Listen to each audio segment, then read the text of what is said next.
فاتحہ۔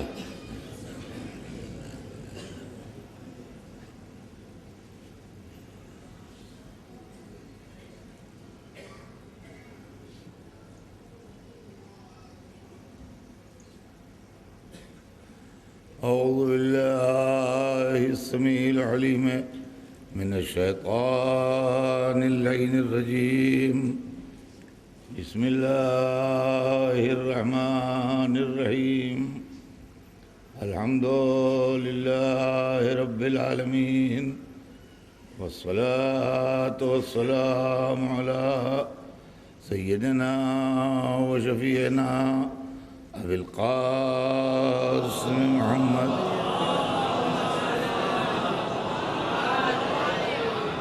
وآلہ الطیبین الطاہرین المعصومین، ولعنۃ اللہ علی اعدائہم اجمعین من یومنا ھذا الی یوم الدین۔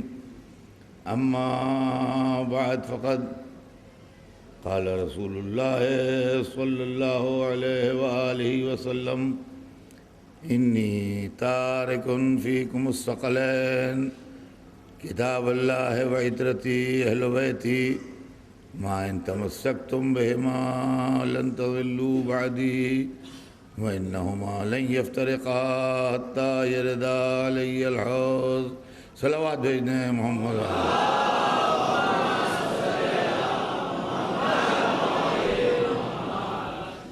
ارشاد اقدس حضور سرور کائنات ہے، کیا ہے مسلمانوں، میں تمہارے اندر دو گراں قدر چیزیں، دو بڑی اہم چیزیں، دو بڑی قیمتی چیزیں چھوڑ کے جا رہا ہوں۔ ایک اللہ کی کتاب ہے، دوسرے میری عطرت ہے، میرے اہل بیت ہیں۔ جب تک تم ان دونوں سے متمسک رہو گے، ان کے ساتھ رہو گے، ان کے دامن سے وابستہ رہو گے، اس وقت تک کبھی میرے بعد گمراہ نہیں ہوگے۔ اور یہ دونوں ایک دوسرے سے الگ نہیں ہوں گے جب تک میرے پاس حوض کوثر تک پہنچ جائیں۔ عزیزان گرامی، ہمارے آپ کے درمیان جو گفتگو ہے وہ اس فقہ پر ہے اور اس اسکول آف جورسپروڈنس پر ہے جو اہل بیت علیہ السلام کے تعلیمات کی روشنی میں مرتب ہوا، اور معصومین علیہ السلام نے ہم کو جو اسلام بتایا۔ حضور سرور کائنات کی بزم میں مولا علی کا وجود اس وقت سے ہے جبکہ اسلام بظاہر نہیں آیا تھا۔ تاریخ میں بالاتفاق یہ لکھا ہے کہ رسول اللہ اعلان اسلام سے پہلے غار حرا میں تشریف لے جاتے تھے اور وہاں دو دو تین تین دن مقیم رہتے تھے، اور بی بی خدیجہ وہیں کھانے پینے کا سامان آپ کو اور ضروریات کا سامان بھجواتی تھیں، اور اس وقت مولا علی بھی آپ کے ساتھ رہتے تھے۔ سوال یہ ہے کہ رسول اللہ میں اور مولا علی میں 30 برس کا فرق ہے۔ 30 ایئرس مولا علی سے رسول اللہ بڑے ہیں۔ جب حضرت علی پیدا ہوئے تو سرکار دو عالم کی عمر مبارک 30 سال تھی۔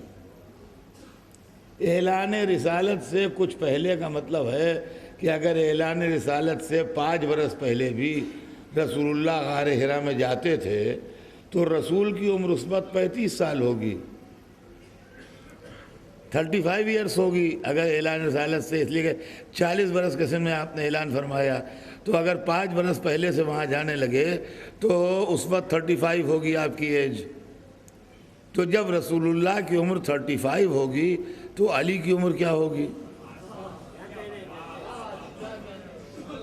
علی کی عمر 5 سال ہوگی۔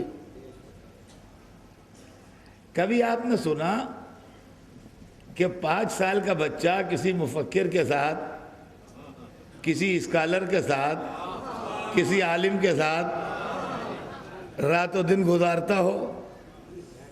دیکھیے بچوں کا معاملہ یہ ہے کہ آپ جب چاہے تجربہ کر لیجئے، بچہ یا اپنی ماں کے پاس رہے گا یا اپنے ہمسنوں میں کھیلے گا، بڑے کے پاس بٹھا بھی دیجئے گا تو 2 منٹ بیٹھ کے اٹھ جائے گا وہ۔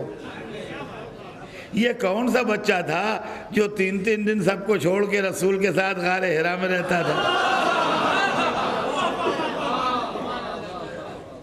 اچھا دوسری بات اور بھی ہے، اور وہ یہ ہے کہ بچہ بہت پیارا ہوتا ہے اور ہر آدمی کو اس کا بچہ اپنی جان سے زیادہ عزیز ہے۔ بچہ ہے یا پوتا ہے یا نواسا ہے، جس ایج میں ہیں آپ، وہ بچہ آپ کو بہت زیادہ پیارا ہے، آپ اپنی جان دے سکتے ہیں، اس کی جان بچا لیں گے۔ لیکن میاں بعض وقت اپنا بچہ بھی کھلتا ہے۔ آپ جانتے ہیں کب کھلتا ہے؟ مان لیجئے کوئی فکر کر رہے ہیں ہم، بچہ آ گیا، وہ بھولی بھولی باتیں کر رہا ہے، سوال کر رہا ہے، ہمارا دماغ ڈسٹرب ہو رہا ہے، ہم سوچ رہے ہیں کہ اب کی محرم میں مغل مسجد میں پڑھیں گے کیا؟ وہ ہم سے زمین آسمان کے سوال کیے ڈالتا ہے، انہیں بھیا اس کو یہاں سے لے جاؤ، یہ ہمیں سوچنے نہیں دے رہا ہے، کتاب نہیں دیکھنے دے رہا ہے۔ تو بعض وقت اپنا بچہ بھی کھلنے لگتا ہے۔ حضور آفاق و انفس میں تفکر کرتے تھے غار میں، یہ علی 5 برس کے جو تھے یہ ان کا ساتھ کیسے دیتے تھے، یہ ہماری سمجھ ہی میں نہ آیا۔ لہذا اب علی کے لیے تھوڑا سا نظریہ بدلیے، علی کو بقیہ انسانوں سے ملا کے نہ دیکھیے۔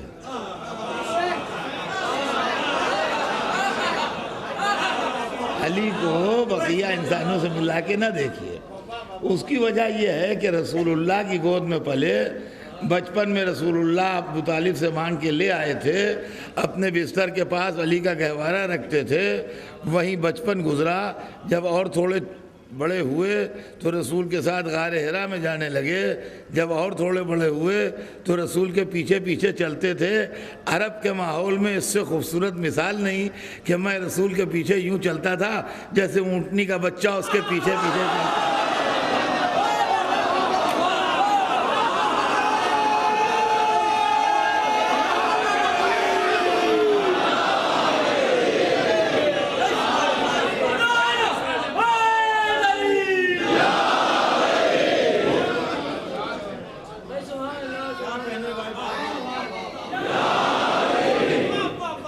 اب آپ ایک ایکسپیرینس کیجئے، ایک تجربہ کیجئے، ایک ایکسپیریمنٹ کی دعوت دیتا ہوں آپ کو۔ آپ سلیکٹ کیجئے کچھ لڑکے، ایک لائیے ایجپٹ سے، ایک لائیے تہران سے، ایک لائیے لندن سے، ایک لیجئے لکھنؤ سے۔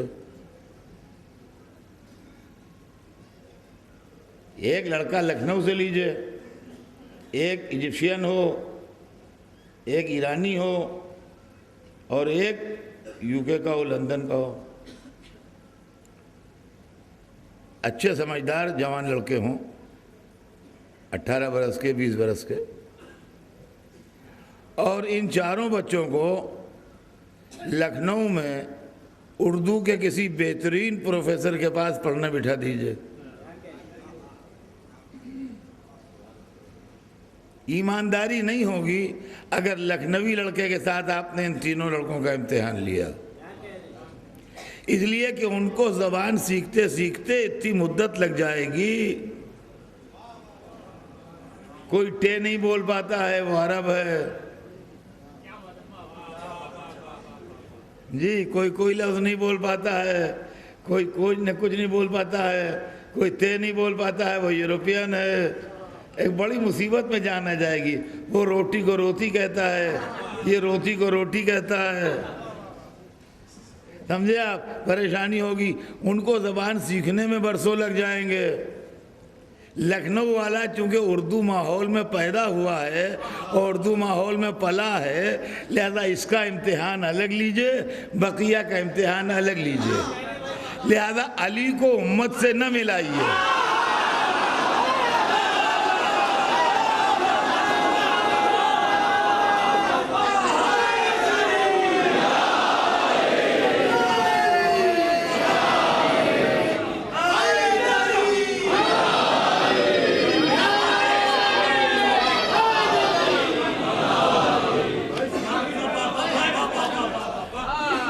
کوئی یہودی کے گھر میں پیدا ہوا، کوئی مجوسی کے گھر میں پیدا ہوا، کوئی کافر کے گھر میں پیدا ہوا، اور اسی ماحول میں جوان ہوئے، بزم رسالت میں آئے طالب علم کی حیثیت سے۔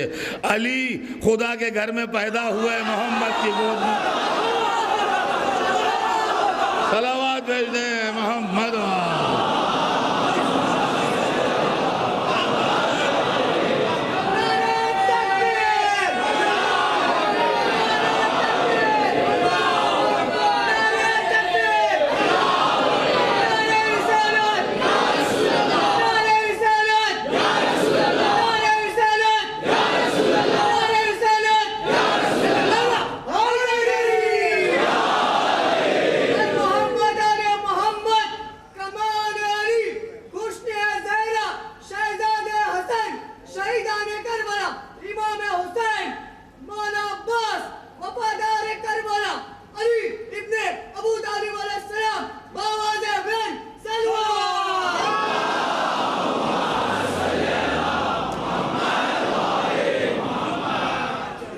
تو عزیزان گرامی، عرض یہ کر رہا تھا کہ رسول کی گود میں اس وقت سے پلے، تو جو زبان رسالت تھی وہ ان کی زبان ہے، جو مزاج رسالت تھا وہ ان کا مزاج ہے، جو اخلاق رسالت تھا وہ ان کا اخلاق ہے، جو شان رسالت تھی وہ ان کی شان ہے۔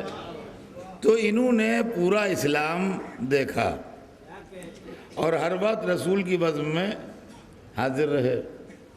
دعوت عشیرہ میں بھی یہ موجود تھے، شب ہجرت بھی یہ موجود تھے، لڑائیوں میں بھی موجود تھے، فضائل کے وقت بھی موجود تھے، ہر موقع کے اوپر یہ موجود رہے۔ تو اب مذہب کو بتانے میں ان سے بہتر شخصیت کا ملنا دشوار ہے۔ دیکھیے، یہ کہہ دینا کہ ہم خود سے سمجھ لیں گے، ہم نہیں سمجھ پائیں گے۔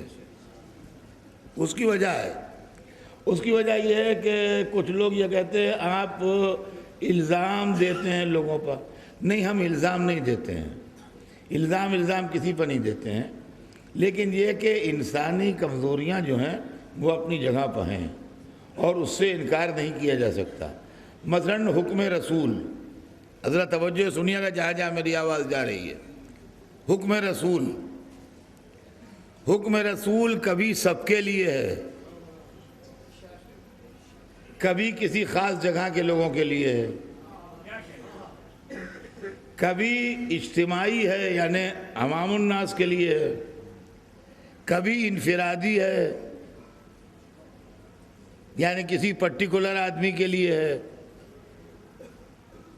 اب اس کا فیصلہ کرنا کون کرے فیصلہ کہ یہ کون سا حکم ہے؟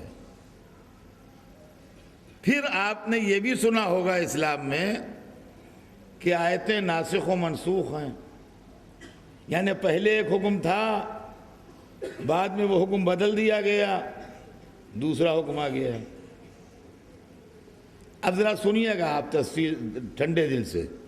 ایک آدمی رسول اللہ کے پاس مکے میں آیا تھا اور اس نے ایک چیز کے لیے پوچھا تھا حرام ہے کہ حلال۔ اس زمانے میں وہ چیز حرام تھی، آپ نے فرمایا حرام ہے۔ وہ چلا گیا، خود سنا اس نے کہ رسول اللہ نے فرمایا کہ حرام ہے۔ اس نے اپنی بستی میں جا کے کہا کہ میں رسول اللہ کے پاس گیا تھا، میں نے پوچھا تھا، انہوں نے فرمایا حرام ہے۔ نہ جھوٹ بولا، نہ مکر کیا، نہ اس کی نیت میں قصور تھا، نہ یہ دل سے خراب تھا، جو سچی بات تھی اس نے کہہ دی۔ 10 برس کے بعد وہ حکم منسوخ ہو گیا، کینسل ہو گیا، دوسرا آ گیا۔ دوسرا آدمی رسول اللہ کو مدینے میں ملا، اسی چیز کے لیے اس نے پوچھا، آپ نے کہا حلال ہے، اس لیے کہ اس وقت وہ چیز حلال ہو چکی تھی۔ وہ اپنے گاؤں گیا، اپنی بستی گیا، اس نے کہا میں رسول اللہ سے پوچھ کے آیا ہوں، حلال ہے۔ اس نے بھی کوئی مکر نہیں کیا، کوئی فریب نہیں کیا، کوئی دھوکہ نہیں دیا، نیت اس کی بری نہیں تھی،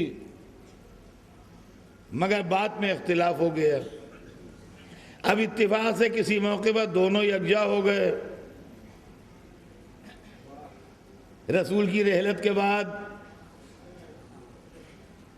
یہ کہہ رہا ہے کہ حلال ہے، میں نے رسول سے خود سنا، یہ کہہ رہا ہے حرام ہے، میں نے رسول سے خود سنا۔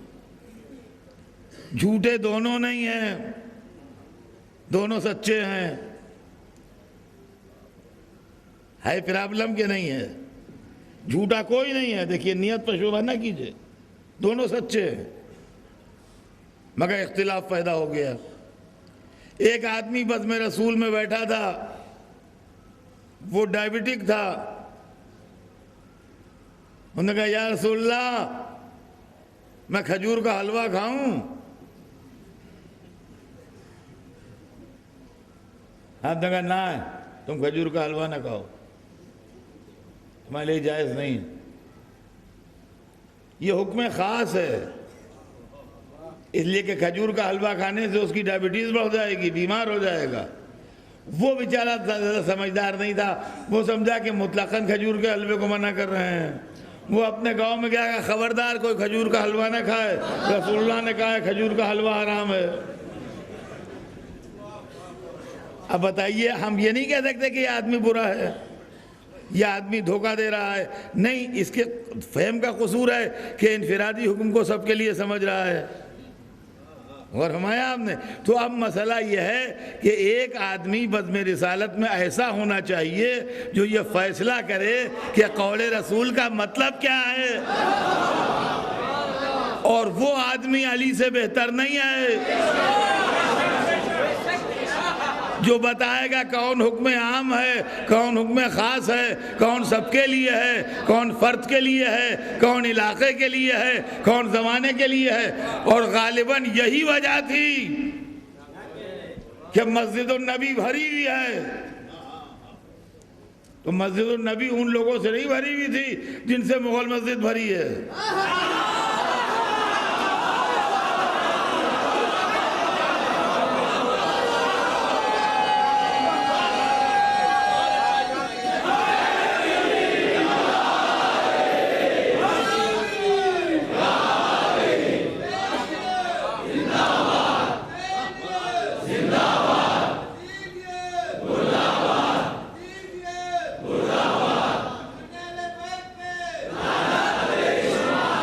مسجد بھری ہوئی ہے، یہاں کے لوگوں سے نہیں جن کو قرآن پیدائش کے ساتھ ملا۔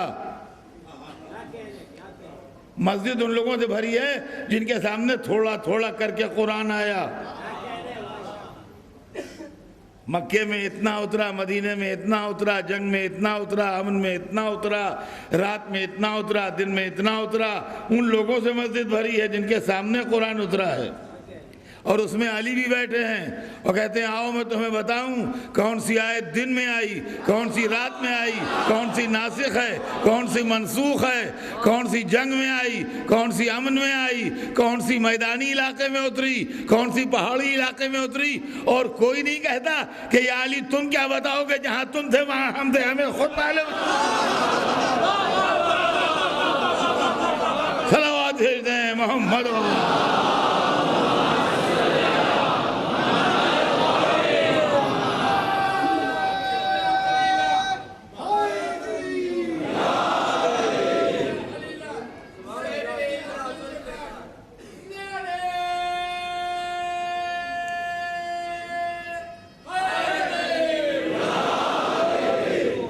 عزیزان گرامی، اب ایسی صورتحال میں ضرورت اس بات کی تھی کہ ہماری کوئی رہبری کرے اور ہم کو کوئی راستہ بتائے۔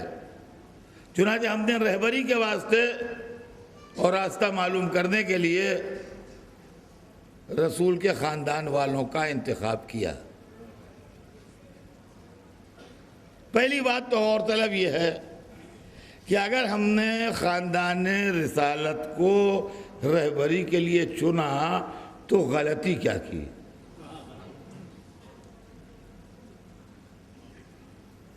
سوال یہ پیدا ہوتا ہے کہ وہ میری تقریر بھول جائیے جو میں نے کہا تھا فقہ محمدی ہے۔ اگر ہم فقہ جعفری بھی مانیں تو اگر امام ابو حنیفہ بتا سکتے ہیں فقہ، اگر امام مالک بتا سکتے ہیں فقہ، اگر امام احمد ابن حنبل بتا سکتے ہیں فقہ، اگر امام شافعی بتا سکتے ہیں فقہ، تو رسول کے گوشت و پوست و خون امام جعفر صادق کو کون سی چیز روک رہی ہے بتانے سے؟ وہ بات بتائیے کہ اس وجہ سے روک رہے ہیں ان کو۔ بھائی اگر باہر کا آدمی پڑھ لکھ کے بتا سکتا ہے تو گھر کا آدمی بتائے تو کیا مذائقہ ہے اس کے اندر؟ ہم نے معصوم سے حدیث اس لیے لی کہ حدیث کے راوی ہماری نظر میں مشکوک ہو گئے۔ دیکھیے باتیں سیدھی سیدھی ہیں، یہ بچوں کے ذہن میں پڑی رہ جائے۔ حدیث کے راوی ہماری نظر میں مشکوک ہو گئے۔ کیوں مشکوک ہو گئے؟ اس لیے کہ جب جواہرات میں امیٹیشن ملا دیے جائیں تو سوائے جوہری کے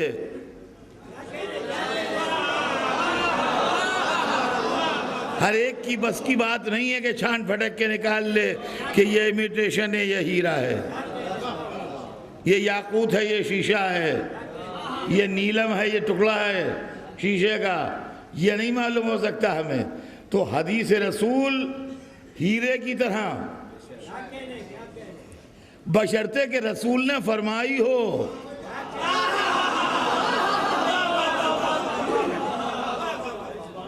ہر حدیث رسول کی ہیرے کی کوئی قیمت نہیں اس کے آگے، ہیرا کوئی حیثیت نہیں رکھتا حدیث رسول کے آگے، بشرطے کہ دہن اقدس سے نکلی ہو اور ہم نسبت دے دیں رسول کی طرف اور رسول نے فرمایا نہ ہو تو بھیا وہ شیشہ ہیرا نہیں ہو سکتا، وہ شیشہ ہیرا نہیں ہو سکتا۔ عالم اسلام میں غلط حدیثوں کا وجود ہے، اس کو سارے علماء مانتے ہیں۔ یہ غور کیجئے گا اس بات کو، عالم اسلام میں غلط حدیثوں کا وجود ہے، اس کو سارے علماء مانتے ہیں۔ اب آئیے میں آپ کو اس کی ہسٹری سناتا ہوں۔ امام احمد ابن حنبل فرماتے ہیں، جنہوں نے مسند احمد ابن حنبل لکھی ہے، کہ مجھے 3 لاکھ حدیثیں یاد تھیں۔ فرماتے ہیں مجھے 3 لاکھ حدیثیں یاد ہیں، مگر میں نے احتیاطاً اپنے مسند میں، وہ مسند کہتے ہیں حدیث کی کتاب کو، اپنے مسند میں 30,000 حدیثیں لکھی ہیں جو میری نظر میں صحیح و معتبر ہیں۔ 3 لاکھ میں 30,000 کا کیا حساب بنا؟ جی 10% ہیں، یعنی 2,70,000 حدیثیں انہوں نے ڈیلیٹ کر دیں، ان کے خیال میں وہ معتبر نہیں تھی۔ تو اس کا مطلب یہ ہے کہ اسلام میں غیر معتبر حدیثوں کا وجود ہے۔ انہوں نے مسند لکھی جس میں 30,000 حدیثیں تھیں۔ ان کے تھوڑے دنوں بعد ایک دوسرے بزرگ پیدا ہوئے، امام بخاری۔ امام بخاری نے صحیح لکھی، اس میں قریب 6,000 حدیثیں ہیں۔ 30,000 میں سے 6,000 کا سلیکشن ہوا، اب کتنی نکل گئیں؟ 24,000 اس میں سے نکل گئیں۔ تو اسلام میں اس کا مطلب یہ ہے کہ غلط حدیثوں کا وجود ہے، جی غلط حدیثوں کا وجود ہے۔ تو ہمارے پاس کوئی ایسا ٹچ سٹون، کوئی ایسا کسوٹی نہیں ہے کہ ہم پرکھ لیں یہ صحیح ہے یہ غلط ہے۔ لہذا ہم نے معصوم کا دامن ہاتھ میں لیا کہ ہمیں جو کچھ لینا ہے ان سے لینا ہے۔ اب رہ گیا یہ سوال کہ آپ مانتے کیوں نہیں؟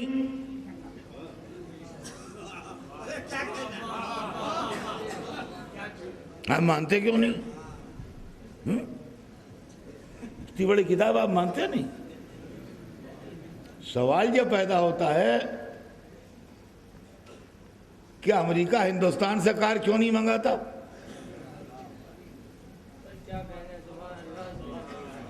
انڈین میڈ گاڑیاں منگائے امریکہ، سفیر سے اپنے احتجاج کروائیے کہ ہمارے آٹو موبائل کیوں نہیں منگاتے آپ؟ وہ کہیں گے ہمارے آپ سے اچھے بنتے ہیں، ہم سیلف سفیشینٹ ہیں، ہمیں نہیں ضرورت ہے آپ کے آٹو موبائل کی۔ عزیزان گرامی، عالم اسلام میں ہم سیلف سفیشینٹ ہیں۔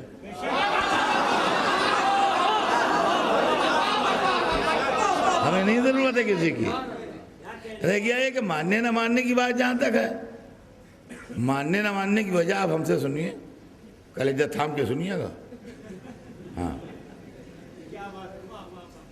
کلیجہ تھام کے سنیے گا۔ حدیث کمپائل کرنے والے کا ایک معیار ہوتا ہے، ایک اسٹینڈرڈ ہوتا ہے، اور اس بنیاد کے اوپر وہ حدیث کمپائل کرتا ہے اور لیتا ہے راویوں کی بنیاد کے اوپر۔ بخاری میں قاتلان حسین سے روایتیں تو ہیں، مگر امام بخاری امام جعفر صادق کو سچا نہیں سمجھتے، اور انہوں نے امام جعفر صادق سے کوئی حدیث نہیں لی ہے، مگر قاتلان حسین سے حدیثیں لی ہیں۔ تو اگر ان کی نظر میں قاتلان حسین معتبر اور امام جعفر صادق غیر معتبر ہیں، تو ہماری نظر میں وہ غیر معتبر ہیں۔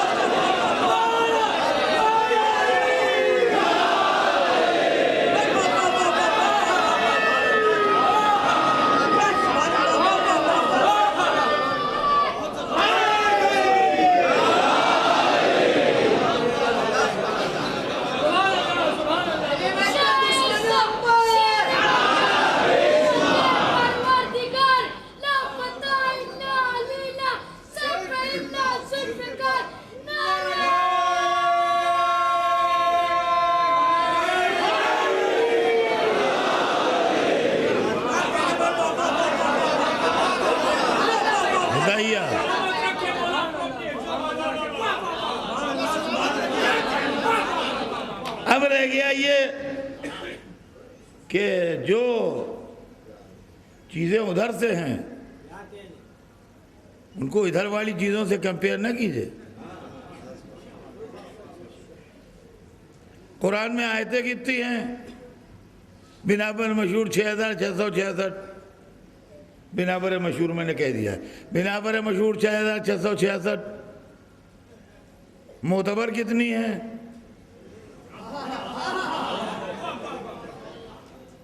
ان کا معتبر کا کیا سوال؟ سب معتبر ہیں، 6666 معتبر ہیں۔ معلومہ قرآن جتنا ہے سب معتبر ہے۔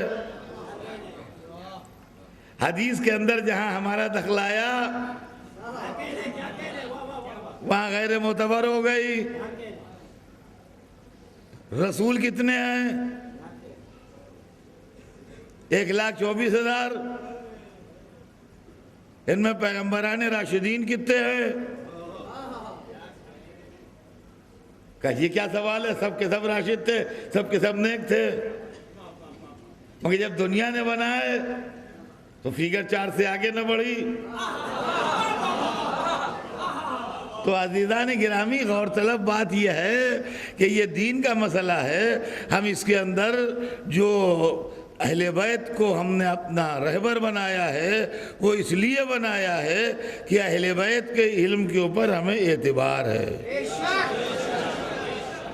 بقیہ ہم یہ نہیں کہتے کہ کسی کے پاس علم کم ہے یا زیادہ ہے، ہمیں کسی کے اوپر یہ کمنٹ کرنے کا حق نہیں ہے، ہم کمنٹ وغیرہ کرنے کے قائل نہیں ہیں۔ لیکن یہ ضرور ہے کہ رسول کے بعد تمام صحابہ کرام کو مجتہد کا درجہ دے دیا گیا ہے۔ ہمیں اس سے بحث نہیں ہے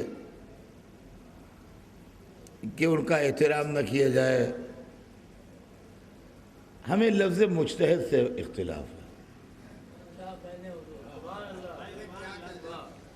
مجتہد ہونا ایک سرٹن علم کا معیار ہے جس کو ظاہر کرتا ہے، سمجھے آپ؟ وہ مجتہد ہوتا ہے۔ صحابیت کا ڈیفینیشن یہ ہے کہ جو رسول اللہ کو ایک دفعہ حالت اسلام میں دیکھ لے، زیارت کر لے، اور ایک نماز بھی حضور کے پیچھے پڑھ لے، وہ صحابی ہے۔ پوری لائف میں حالت اسلام میں یہ شرط ہے، ورنہ ابو جہل نے سینکڑوں دفعہ دیکھا، ابو لہب نے لاکھوں دفعہ دیکھا، وہ نہیں۔ حالت اسلام میں جو رسول کی ایک دفعہ زیارت کرے اور ایک نماز بھی آپ کے پیچھے پڑھے، وہ صحابی ہے۔ ایک شخص 12:30 بجے دن میں آیا، انہوں نے رسول اللہ سے مصافحہ کیا، ہاتھ چومے، بز میں آ کے بیٹھا، جمال اقدس کی زیارت کی۔ 1 بجے وہاں اذان ہوئی مسجد میں، انہوں نے نماز پڑھی، نماز پڑھ کے اس نے پھر مصافحہ کیا، کہا یا رسول اللہ بہت دور سے آیا ہوں اور بہت دور ابھی جانا ہے، آپ کی زیارت کے لیے ادھر سے ہوتا ہوا چلا گیا۔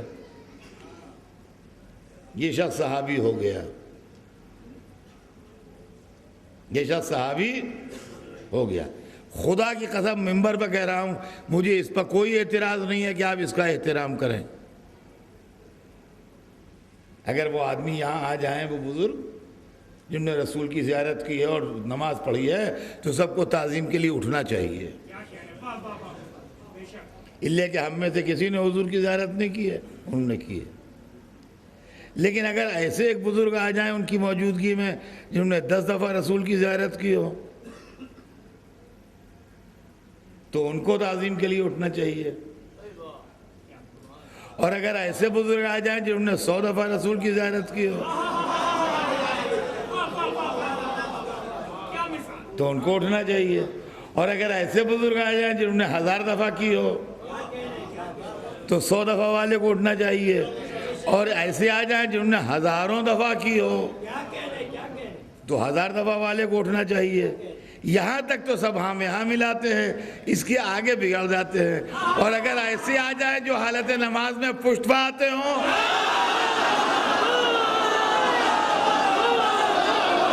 صلوات بھیجتے ہیں محمد۔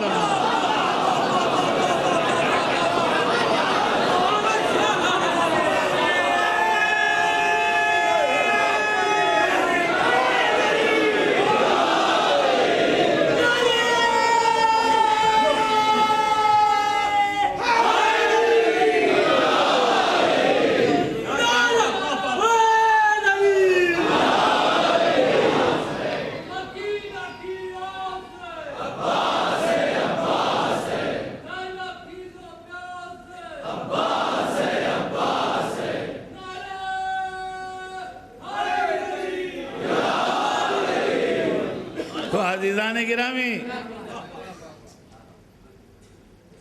یہاں مسئلہ یہ ہے، ہم احترام کے خلاف نہیں ہیں۔ دیکھیے، احترام اور چیز ہے اور تعلیم اور چیز ہے، یہ دو چیزیں الگ الگ ہیں۔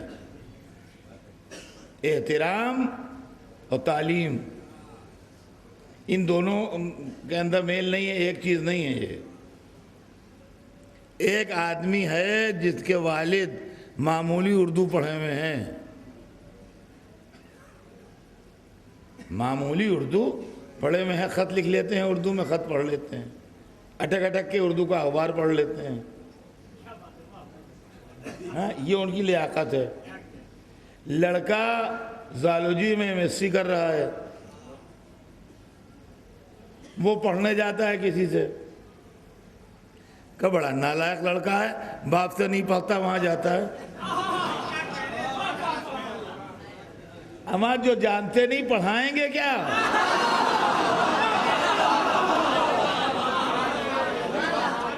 رہ گیا باپ کا احترام کرنا چاہیے۔ دیکھیے، یہ بات بہت بنیادی ہے کہ ہر بچے کو اپنے ماں باپ کا احترام کرنا چاہیے۔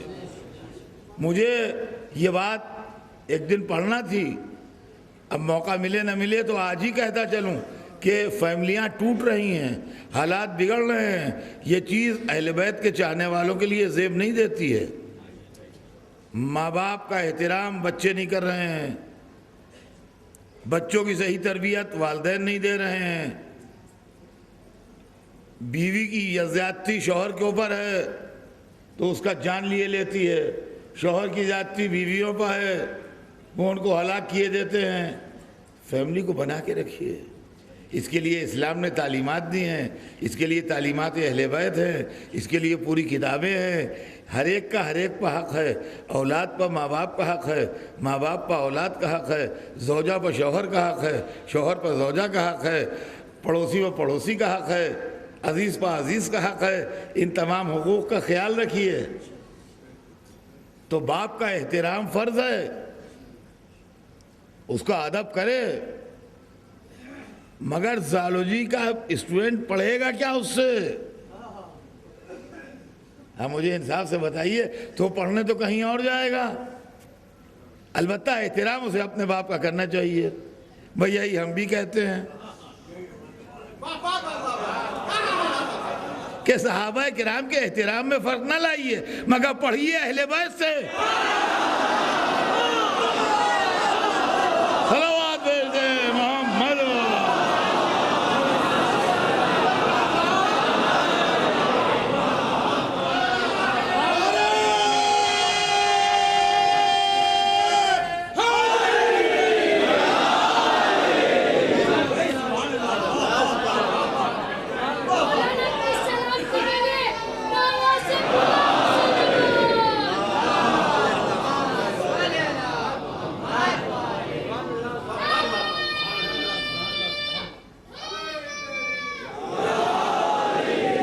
زندگی رہی تو بات کل آگے بڑھے گی۔ آج تو صرف اتنا کہ وہ لوگ جنہوں نے در اہل بیت سے تعلیم حاصل کی، آج دنیا میں ان کا جواب و مثال نہیں، اور پھر وہ گھرانہ جہاں علم کے دریا موجیں مارتے تھے، جہاں شروع سے تعلیم تھی، ان کے علم کا ٹھکانہ کیا؟ ان کا علم جیسا کائنات عالم میں دوسرا پیدا نہ ہوا۔ علی بیٹھے ہیں اور ان کی آغوش میں ان کا چھوٹا سا بیٹا عباس بیٹھا ہے۔ پڑھے لکھے باپ جس طرح بیٹوں کو بچوں کو پڑھاتے ہیں، باپ بیٹے کو گنتی سکھا رہا ہے۔ کہا بیٹا کہو ایک، واحد، تو بیٹے نے کہا واحد۔ کہا بیٹا کہو اثنین، دو۔ اب بیٹا نہیں بولتا، تو باپ نے کہا بیٹا کہو اثنین، تو بیٹا چپ ہے۔ کہا بیٹے جواب کیوں نہیں دیتے؟ کہ بابا جس زبان سے واحد کہا ہو اثنین کیسے کہوں؟ باپ نے کلیجے سے لگا لیا۔ عزیزان گرامی، آج کی رات مولا عباس کے ساتھ مخصوص ہے۔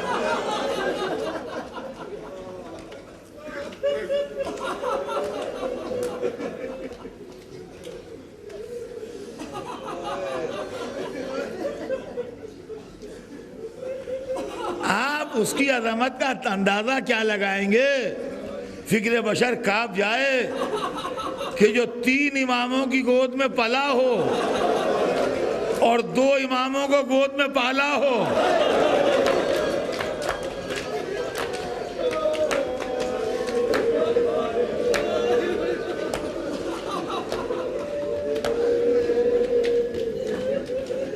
تین اماموں کی گود میں پلا ہو۔ مولا علی، امام حسن، امام حسین، عباس 3 معصوموں کی گود کے پالے تھے، اور 2 معصوم ان کی گود میں پلے تھے، چوتھے امام اور 5ویں امام۔ تو 3 اماموں نے ان کو پالا تھا اور 2 اماموں کو انہوں نے پالا، اور شہزادی زینب اور جناب ام کلثوم کی آغوش میں رہے۔ وہ بہنیں تھیں مگر اتنی بڑی تھیں کہ ماں کے برابر تھیں.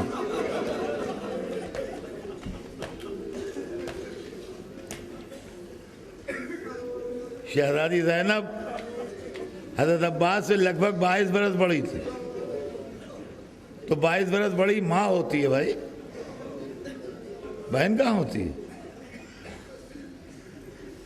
ماں کی طرح تھی، ماں کی طرح پالا. تو آغوش زینب میں بچوں کی طرح پلے. اور خدا کی قسم امام زادوں کی فہرست مولا علی کے بیٹوں سے لے کے حضرت محمد حنفیہ سے لے کے اور 10ویں امام کے صاحبزادے تک ہمارے پاس ہے، جن میں سے بہت سے لوگوں کی آپ زیارت کو بھی جاتے ہیں.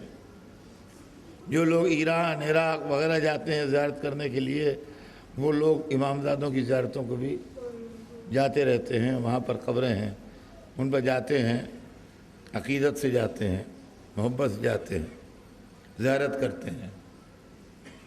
لیکن اس پوری لسٹ میں پہلے امام سے لے کے 10ویں امام تک کوئی امام کا بیٹا ایسا نہیں ہے جس نے اپنے بھائی امام کو اپنا آقا کہا.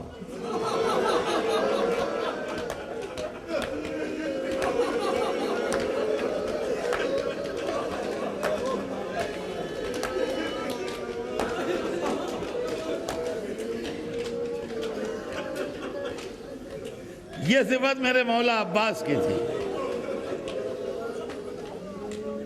کہ کبھی بھائی نہیں کہا.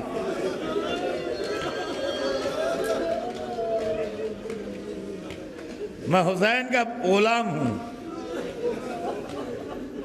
جب اپنا تعارف کرایا یہی کرایا، میں حسین کا غلام ہوں.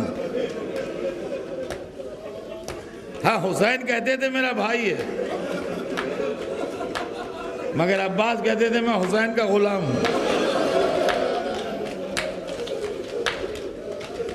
اور عزیزان گرامی، اللہ کی سرکار میں اس کو بندے کا جھکنا پسند ہے، بندے کا اکڑنا پسند نہیں ہے.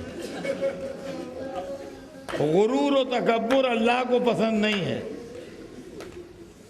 سر جھکانا، انکساری، اپنے کو چھوٹا سمجھنا، یہ اللہ کو پسند ہے.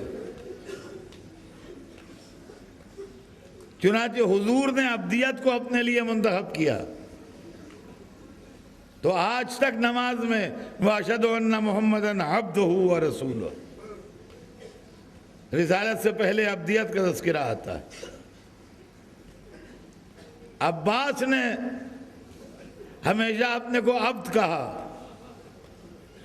اتنا عبد کہا، اتنا عبد کہا، اتنا عبد کہا کہ پوری قوم کے آقا ہو گئے.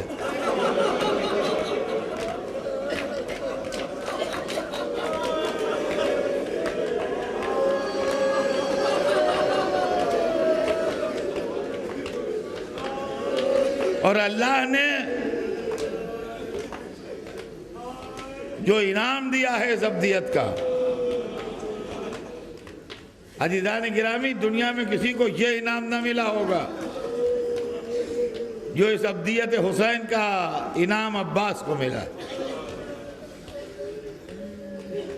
اطاعت امام کا یہ عالم، شجاعت ایسی کہ پورا لشکر دب رہا ہے دشمن کا، اطاعت ایسی کہ امام کو کہنے کی ضرورت نہیں ہے، چشم و ابرو پہچانتے ہیں، چشم و ابرو پہچانتے ہیں. بس میں اکثر کہتا ہوں اسی دربار سے فیض لے کے کہ اہل بیت کے لیے قرآن میں آیا ہے کہ وَمَا تَشَاءُونَ إِلَّا أَن يَشَاءَ اللَّهُ، آپ چاہتے ہی نہیں مگر وہی جو اللہ چاہتا ہے. تو مولا عباس کے لیے ہاتھ جوڑ کے کہوں، مولا عباس آپ چاہتے ہی نہیں مگر وہی جو حسین چاہتے ہیں.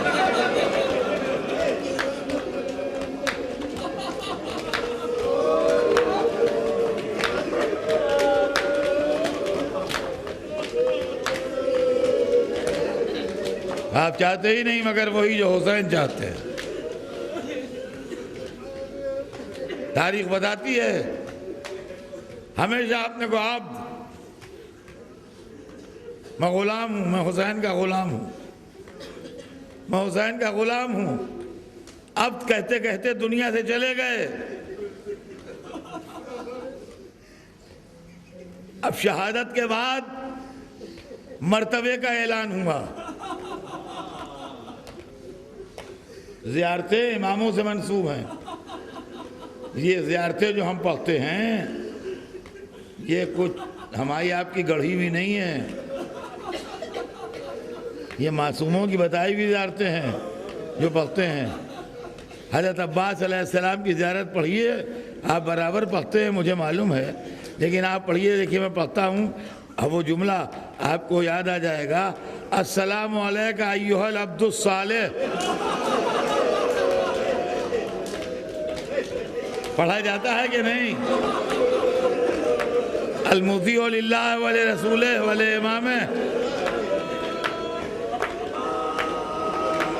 اے عبد صالح آپ پر سلام۔ جناب عباس کے لیے لفظ عبد صالح استعمال ہوتا ہے۔ اس زیارت کے لیے میں نے پڑھا ہے کہ چھٹے امام سے منسوب ہے، تو عصمت نے یہ زیارت ہمیں تعلیم کی ہے کہ یہ پڑھا کرو عباس کے لیے۔ کون سا لفظ ہے؟ السلام علیکہ ایھا العبد الصالح، سلام ہو آپ پر اے عبد صالح۔ آپ جانتے ہیں اس میں انعام کیا ہے؟ ساری دنیا کا مسلمان جب نماز پڑھتا ہے اور نماز ختم ہونے لگتی ہے تو آخری یہ ہے کہ السلام علینا وعلی عباد اللہ الصالحین۔ معلومہ کوئی نماز ہو ہی نہیں سکتی جب تک عباس پر سلام نہ بھیج لو۔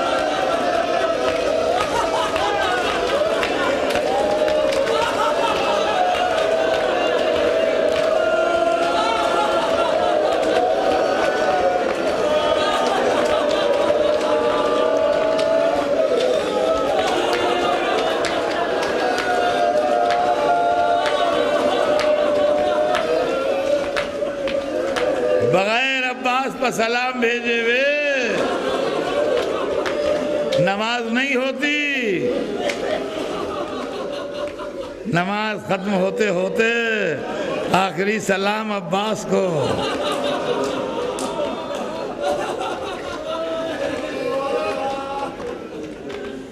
عزیزان گرامی، صبح عاشور علم ملا، دن بھر علمداری کی۔ تاریخ بتاتی ہے کہ علم کو پرچم ہلاتے تھے تو دشمن کے لشکر میں تہوالگی پیدا ہوتی۔ اپنے چھوٹے سے لشکر کی عمر بڑھائی، جب کوئی ناصر چاروں طرف سے گھر جاتا تھا گھوڑا دوڑا کے جاتے تھے، اس کا محاصرہ توڑ دیتے تھے، اس کو نئی زندگی مل جاتی تھی۔ آخر میں روایت بتاتی ہے کہ جب آئے تو کہا آقا اب مجھے بھی اجازت دیجیے۔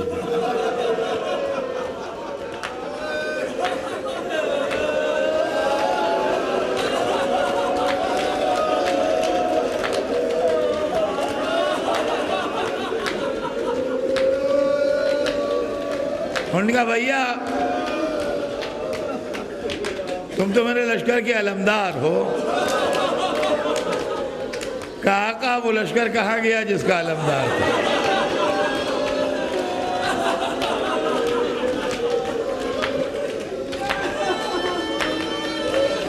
شجاعت چاہتی ہے اجازت مل جائے، امامت کا اذن نہیں۔ عباس بھائی کے سامنے کھڑے ہیں، عصر کا وقت قریب آ رہا ہے، دن ڈھل رہا ہے، وعدے کے وفا ہونے کا وقت آ رہا ہے، عاشورہ تمام ہونے والا ہے تھوڑی دیر میں۔ آخر میں ایک عجب منظر ہوا، بی بی سکینہ چھوٹے چھوٹے بچوں کو لیے ہوئے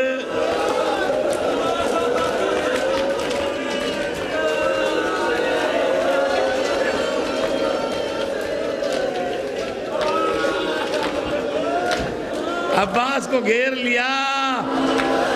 العطش العطش، ہائے پیاس ہائے پیاس ہائے پیاس. حسین نے سکینہ کو دیکھا، عباس کو دیکھا، کہا بھیا لڑنے کی اجازت تو نہیں ہے، اجازت میدان نہیں ملے گی، ان پیاسے بچوں کی پانی کی کوئی سبیل کرو. چلیے کسی طرح جانے کی اجازت تو ملی.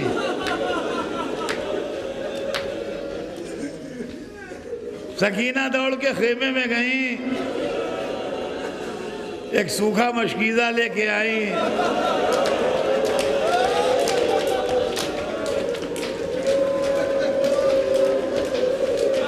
ذہن تصویریں بناتا ہے، کلیجہ ٹکڑے ہو جاتا ہے.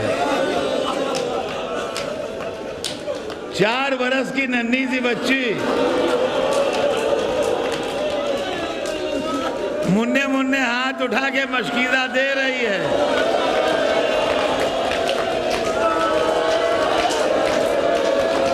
بلند و بالا چچا اپنے گھوڑے سے جھک کے مشکیزہ لے رہا ہے. بس یہ عباس و سکینہ کی آخری ملاقات ہے. اس کے بعد نہ عباس دریا سے آئے، نہ سکینہ شام